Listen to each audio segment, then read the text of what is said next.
Yo, what is up, guys? So we're here to showcase off a really interesting OTK, or essentially it's an FTK because your opponent is not really going to be able to play Yugioh, similar to how Gokis can do it. A very consistent way to actually pull it off is actually Witch the Black Forest, which is a card that got eroded, but it actually works quite well because Witch of the Black Forest says you cannot activate cards with the effects of course, whatever you're searching for. But I'm going to go ahead and showcase off a few different combos here, as well as a different amount of basic fields that you can make with this. But basically, your opponent is not going to be able to play. So what allows this to happen is, of course, with Summon Sorceress, you're going to be able to special summon a card to your opponent's field. That card is going to be, of course, Yugioh Okami, which is allowing all this shenanigans to happen over here. And there's a few interesting plays here, but for the most part, your opponent is just going to lose. Even if he has a hand trap, we'll get into that in a second. But anyways, Yugioh Okami has the effect where if your opponent special summons a monster, you get to actually send a card from your extra deck to the graveyard, which is kind of broken with a lot of the other CyberDragon stuff. Just lets you make so many things for free, as you guys are seeing right here. So that's going to be basically making these, like, break my boards kind of a deck where you're making so many cards. And I mean, shout out to Yugioh for figuring this out. He titled it this is going to be getting banned, and I think that a lot of people in the community, and let me know your guys' thoughts on this, Summon Sorceress as well as Needlefiber and Firewall Dragon, all these cards are involved in multiple FTKs, OTKs. Technically, yeah, you probably could easily FTK in this deck as well. You could probably go with Amazon's Archers. You can also go for, like, I believe Blasting the Runes could be a card like that. But you guys are seeing, like, he's made a very established board here. We got ABC Buster. We've got Ravenous Tarantula. We got a 7,000 attacking CyberDragon Infinity. We've also got Lord of the Red. And then also we got Blue Eyes Chaos Max with 8,000 attack that can do double piercing damage. And then we have Akaba. So, I mean, there's negates for days. Basically, you summon the Okami to your opponent's board, you're going to be winning the duel.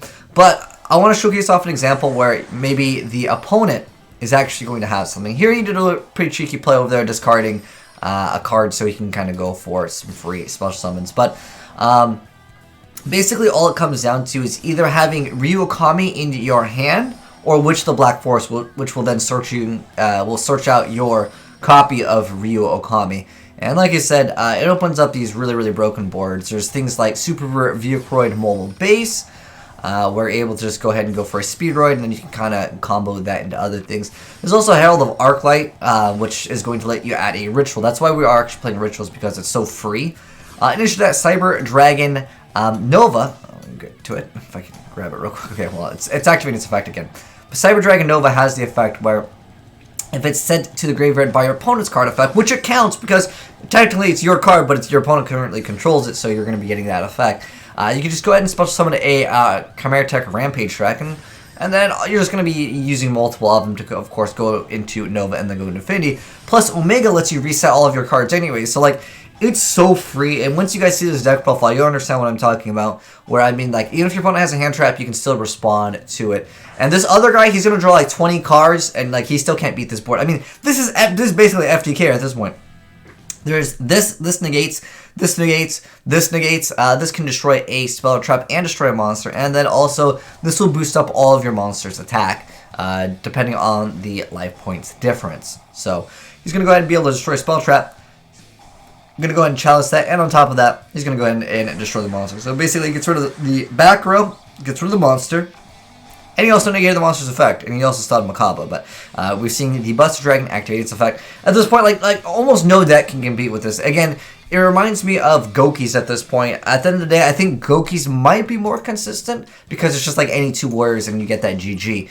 But it's just another variant of the You Cannot Yu-Gi-Oh deck over here, as you guys are seeing. But multiple ways to pull it off. The other card that's important, of course, is Witch of the Black Forest, because this card did get an errata. So if you guys didn't know what Witch of the Black Forest errata is, the errata on her is that when it's sent from the field to the graveyard, you get to add a monster with 1,500 or less defense from your deck to your hand. Now that was the original effect. Now it has this downside, which is you cannot activate cards or effects of cards with that name for the rest of this turn. But again, your opponent is going to be now having Yugioh Okami, and it's going to be pulling off this win condition over here. But, I mean, a lot of the plays are similar, but I wanted to showcase off, again, a few different boards that you're going to be able to make. And then on top of that, I want to show you guys what happens when your opponent responds. Well, I mean, the guy is playing, he's using banned cards, but this deck is just too good, as you guys are going to see. Because Maxi is banned, obviously. But the other guy has hand traps, but this deck, it's very resilient.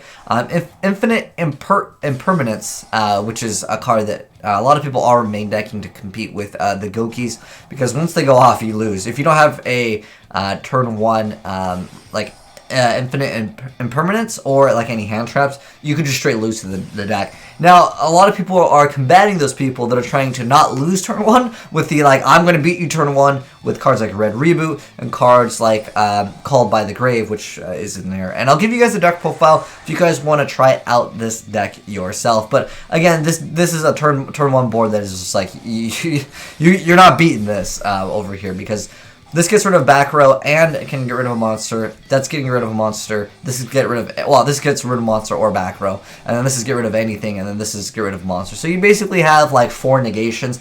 Oh, also, I forgot to mention the Ravenous Tarantula, because this isn't enough, right? The Tarantula, every time your opponent special summons, because obviously they're going to need a special summon to get rid of this board, alright? That's just a guaranteed thing. But every time they special summon, your opponent also takes 600 points of damage. Now, this Cosmo player does have a response, and you guys will see, this is like the first, there's 2 videos where the opponent is actually able to kind of do something. I say that lightly, but, I mean, we've got Call the Haunted, Solemn Strike, Torrential Tribute, and Tin Can over here, but let's go ahead and get started. So, we see the Red Resonator, he's going to go ahead and summon Needlefiber, get the effect of Witch Block Forest. Tin Can going to go ahead and special summon Dark Destroyer, then going to go ahead and activate its effect, getting rid of Needlefiber, but he's able to special summon Exodius, and he's going to activate Call the Haunted, but we have a Red Reboot activated, and then he's going to go ahead and make Needlefiber, and go ahead and go for his other cards. Now, keep in mind, this card has the effect where for the rest of the turn, your opponent can't activate any trap cards. So basically, that's why he can't do anything. And that's why this card is like kind of OP. It responds to those people that are playing things that are going to be stopping you. In addition to that, we have Called by the Grave, like I mentioned before. It's another one of those cards where it's like your opponent is going to try to respond to your FTK, OTK. Like I said, I really feel like this deck is mostly about OTKs. But, I mean, you could argue it's basically an FTK, because, again, Trickstars are considered FTK by some people. Some people consider them OTK decks, when basically you're going to drain your opponent out anyways. It doesn't matter that they have a turn, because they really don't get a turn. This guy just says, dude, I've had enough, alright? But let me go and show you guys this guy that draws like 20 plus cards, alright? Like, just watch. That's all I have to say. Anyway, so we have Red Resonator. He's going to activate Maxi. Again, this is something that's banned. The guy's even playing Harpy's Feather Dust, alright? The guy's playing some banned cards. But it's not going to matter. Dude, this guy's not even running 1 Maxi, alright? We see 2 Maxis already. Not that you can activate multiple, but he's going to go ahead and, once again, go for some free cards over here. And what's cool with this is you can even get out a Kaiju, too. So if you're afraid of potentially your opponent summoning a Kaiju the next turn, well, you can just summon the Kaiju yourself, so you don't even have to worry about that, because, well, Skull Deep does have a pretty good effect to do that. Plus, there's other ways you can just summon it. But anyways, Omega going to be resetting the Nova, and it's kind of like, I almost want to say like a loop with like Omega, because every time you're going for like a card, you get another card anyways. But again, the Chimera Tech Rampage Dragon once again, and here we see another hand trap. So we've seen Maxi. We've also seen Ghost Ogre, right? And then we see the Nova once again. And then we're going to upgrade that into an Infinity right now. It's going to go ahead and still proc those effects. And then we're going to see, again, the special summon of the Kaiju. We even see Ash Blossom. I mean, the guy had 3 hand traps. And the guy is just like, dude, I don't care. We've seen Maxi, Ghost Ogre, Ash Blossom. What has this game become? When you could activate 3 hand traps, look how many cards he's going to draw. But again, guys, the boards that you're able to make with this is just like a GG. I love this replay, man. Karma, you built a really cool deck. But we'll see shortly. He's going to go ahead and activate Upstart. He's going to go ahead and summon Scepter. I'm going to activate the effect, summon the Chair. He's going to take... Oh, like I said, guys, remember, every time he special summons, Tarantula has to burn your opponent. He's going to go ahead and try to get rid of that effect via Ghost Ogre, but that's going to go ahead and get negated. He's just got so many cards in his hand. Tarantula, again, going to be burning his opponent. He's going to go ahead and get rid of card via Buster. Sovereignty is going to activate its effect, and then Infinity's going to go ahead and signal that. He's going to go ahead and activate Monster Mode. Keep in mind, guys, Ravenous Tarantula is also going to be boosting up via the difference in life points. All these monsters are going to get so much attack that it's just like, you can't really compete with it. There's not really an extra deck card. He does summon, however, El Delteros, and then does get off the effect. He's going to go ahead and activate the ABC Dragon Buster's effect, but it's also going to get negated by Designator from the grave. He's going to go ahead and attack Nipomo, but the Speedroid Tri-Eye Dice is there to say no, and he just has, like, he had to get rid of all his hand traps, but we still have some back row here. We see Twin Twisters activating. He's going to go ahead and try to bring back the Ghost Ogre, but then we also see Lord of Red activating its effect. It's going to go ahead and destroy a monster, getting rid of Delteros over here, and see him summoning the Scale, and he's also going to get the Ghost Ogre. Global going to activate its effect. Okami is still on board. I think he probably should have used it as Link Summon, because that card is just going to be free. Extra cards, I mean, he really needed to get rid of it, like, last turn.